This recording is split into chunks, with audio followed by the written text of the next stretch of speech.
Hello viewers, I welcome you on my YouTube channel legal adept show. Friends, आज हम लोग अपने citizenship के लेक्चर में एक बचे हुए पार्ट को कवर करेंगे। हमने कॉन्स्टिट्यूशन में सिटीजनशिप स्टार्ट किया था, जहां पे हमने लास्ट लेक्चर तक आर्टिकल नंबर 7 तक कवर कर लिया है। आज 8, 9, 10, 11 तक हम लोग कवर करेंगे, जहां पे कॉन्स्टिट्यूशन के अंडर जितने भी आर्टिकल्स हमारे सिटीजनशिप से रिलेटेड वो पूरे खत्म हो जाएंगे। इसके बाद जो थोड़ा सा पोर्शन बचता है, हम लोग सिटीजनशिप एक्ट 1955 को भी थोड़ा समझेंगे। उसमें क्या क्या प्रोविजन है सिटीजनशिप को देने से लेके और सिटीजनशिप छीनने से लेके, तो ये सारे प्रोविजन हम वहां भी पढ़ेंगे। तो आज हम लोग इतने आर्टिकल को कवर करेंगे जहां पे हमारा कॉन्स्टिट्यूशन में दिए गए आर्टिकल्स पूरे कवर हो जाएंगे।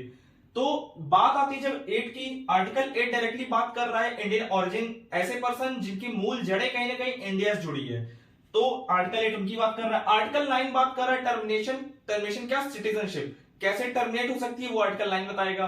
आर्टिकल 10 कह रहा है सिटीजनशिप की कंटिन्यूएशन की बात, वो भी कुछ कंडीशन के तहत रहते हुए, तो उसको हम लोग कवर करेंगे। उसके बाद आर्टिकल 11 कह रहा है कि पार्लियामेंट को पावर देनी है कोई भी लॉ बनाने की, तो ये सारी चीजें रहेंगी। तो हम लोग डायरेक्टली मूव करते हैं आर्टिकल नंबर 8 पर और समझते हैं आर्टिकल नंबर 8 क्या कह रहा है। आर्टिकल नंबर 8 कह रहा है कि ऐसे पर्सन को नागरिकता देने की बात कर रहा है, सिटीजनशिप बनाने की बात कर रहा है, जो कहीं ना कहीं इंडिया से जुड़े हैं, उनकी मूल जड़ें इंडिया से जुड़ी है। अब कुछ आर्टिकल 8 ने कुछ पैमाना बताया है कि अब वो मूल जड़ें पहचानेंगे कैसे। तो मूल जड़ें पहचानने का तरीका उसने बताया कि कोई भी पर्सन, या तो वो खुद या उसके पेरेंट्स या उसके ग्रैंड पेरेंट्स, अगर 1935 वाले इंडिया में, जो गवर्नमेंट ऑफ इंडिया एक्ट 1935 में जो इंडिया डिफाइन है, अगर उस इंडिया में वो अगर पैदा हुए किसी भी बाउंड्री में इंडिया के, तो वो पर्सन ऐसा माना जाए कि उसकी मूल जड़ें इंडिया से जुड़ी हुई हैं। इसको समझते हैं। जैसे मान लीजिए ए है, ये पर्सन, ये या तो खुद या उसके पेरेंट्स या इसके ग्रैंड पेरेंट्स कहां पैदा हुए हैं? इंडिया में। और वो इंडिया कैसा है? अनडिवाइडेड। अनडिवाइडेड मतलब 1935 वाला। तो इस इंडिया में, इस इंडिया का मतलब है आज का इंडिया, आज का पाकिस्तान और आज का बांग्लादेश, तीनों, ये तीनों कवर है। तो इनमें से किसी भी बाउंड्री में अगर वो पैदा हुआ है कोई पर्सन, वो खुद या उसके पेरेंट्स, पेरेंट्स मतलब मदर या फादर कोई भी, ग्रैंड पेरेंट्स मतलब मैटरनल ग्रैंड पेरेंट्स या पैटर्नल ग्रैंड पेरेंट्स मतलब नाना नानी या दादा दादी कोई भी, तो अगर ये पर्सन इन कंडीशन को अगर फुलफिल कर रहा है, तो माना जाए कि इस पर्सन की मूल जड़ें कहीं ना कहीं इंडिया से जुड़ी हैं। अब इसके बाद एक कंडीशन और बता रहा है, कह रहा है कि इतना होने के बाद, इतना होने के साथ साथ वो इंडिया में नहीं रह रहा है, किसी अदर कंट्री में ऑर्डिनरली रिसाइड कर रहा है, किसी अदर कंट्री में ऑर्डिनरली रिसाइड कर रहा है। ऑर्डिनरली रिसाइड करने का मतलब है कि वो वहां बस रह रहा है, जीवन यापन कर रहा है, वहां का सिटीजन नहीं बना है। टर्म यूज हुआ है, सिटीजनशिप नहीं यूज हुआ है, उसने सिर्फ ऑर्डिनरली रिसाइड कहा है, तो ऑर्डिनरली रिसाइड ही समझिएगा। तो ऑर्डिनरली रिसाइड कर रहा है। उसके बाद कह रहा है ये आर्टिकल कि उस पर्सन को हम इंडियन सिटीजन बना सकते हैं, मान सकते हैं, एक शर्त पे कि वो अब जो है रजिस्ट्रेशन करा ले। रजिस्ट्रेशन कहां पे जाए कराने? जिस कंट्री में रह रहा होगा वहां पे इंडिया कहीं ना कहीं एम्बेसी होगी, इंडिया की एम्बेसी होगी, वहां पे इंडिया सिटीजनशिप देने से जुड़ा कुछ पर्सन, अपने कुछ मेंबर्स को अपॉइंट किया होगा। इसीलिए कह रहा है कि वहां पे जाए रजिस्ट्रेशन कराने के लिए, जो इंडिया के जो डिप्लोमेट हैं या इंडिया के जो काउंसलर हैं, इसी काम के लिए जिनको अपॉइंट किया गया है, वहां इंडियन एम्बेसी में रह रहे होंगे, तो उनके पास जाइए, आप रजिस्ट्रेशन कराइए और रजिस्ट्रेशन के माध्यम से हम आपको इंडिया का सिटीजन बना लेंगे। तो ये तो रही पूरी आर्टिकल 8 की बात। अब मूव करते हैं नेक्स्ट आर्टिकल, आर्टिकल नंबर 9 पे। देखते हैं कि आर्टिकल नंबर 9 क्या कह रहा है। जब बात आ रही है आर्टिकल नंबर 9 की, आर्टिकल नंबर 9 सीधा सीधा कह रहा है टर्मिनेशन की बात।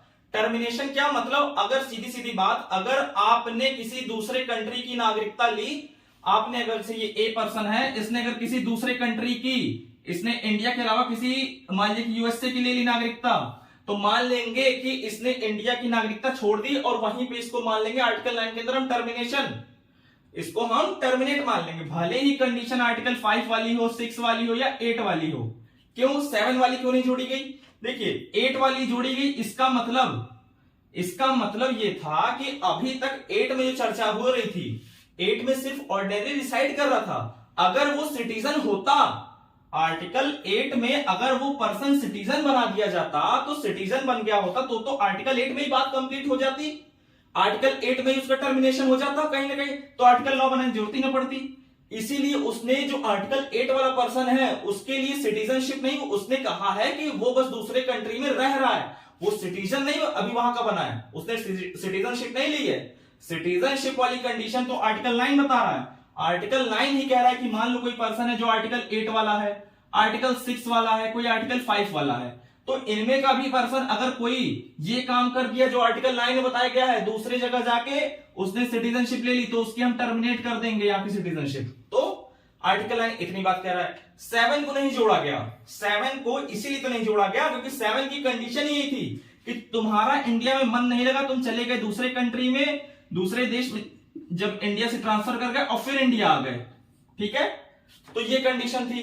तो वो तो आर्टिकल 7 कह ही रहा था कि तुम भाई जाके बाहर फिर इंडिया आ रहे हो, तो इसका मतलब कहीं ना कहीं तुम्हारे लिए ये वाला स्पेस खुला, इसलिए इसने 7 को इसमें नहीं जोड़ा।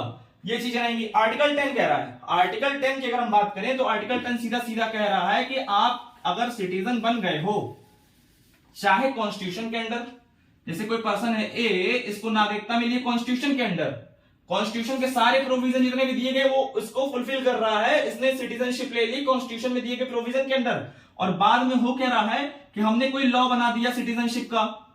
अब लॉ में कुछ प्रोविजन होंगे, तो अब जो पर्सन ये जो ए था, ये जो कॉन्स्टिट्यूशन के अंडर जो नागरिक बना, तो इसके ऊपर ये वाले प्रोविजन जो नया लॉ बना है, ये वाले प्रोविजन भी इस पे लागू होंगे। इसमें कुछ कंडीशन अगर बता रहा होगा तो ये पर्सन बाउंड होगा उनको फुलफिल करने के लिए।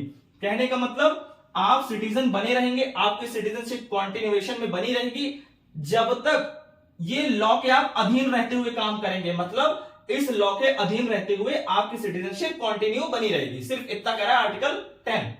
बात आते हैं आर्टिकल 11 पे। आर्टिकल 11 में सिर्फ बहुत छोटी सी बात है, सीधा कह रहा है कि हम अभी तक जितनी चीजें हमें जरूरत थी हमने बना लिया, क्योंकि हम बहुत जल्दी में कॉन्स्टिट्यूशन में हमने प्रोविजन डाले सिटीजनशिप के, तो हम बहुत दूरदर्शिता हमारी इतनी अच्छी नहीं थी कि हम फ्यूचर के लिए एकदम बना ले, फ्यूचरिस्टिक लॉ हमारा अच्छा हो हमेशा कंडीशन के लिए। तो हमने क्या किया, आर्टिकल 11 डाल दिया और उसमें पार्लियामेंट को पावर दे दी कि अगर फ्यूचर में उन्हें लगता है कोई कंडीशन और जोड़नी है, किसी भी सिटीजनशिप को देने से लेके, किसी भी सिटीजनशिप को छीनने से लेके, या कोई अदर चीजें, कोई अदर और प्रोविजन बनाना है सिटीजनशिप को लेके, तो पार्लियामेंट लॉ पास करके ऐसा कर सकती है। और उसी की देन है जो हमारा सिटीजनशिप एक्ट आया 1955 वाला। तो ओवरऑल आज के लेक्चर में इतनी चीजें रहेंगी। आगे की चीज जो सिटीजनशिप एक्ट 1955 वाली वो हम लोग नेक्स्ट लेक्चर में समझेंगे।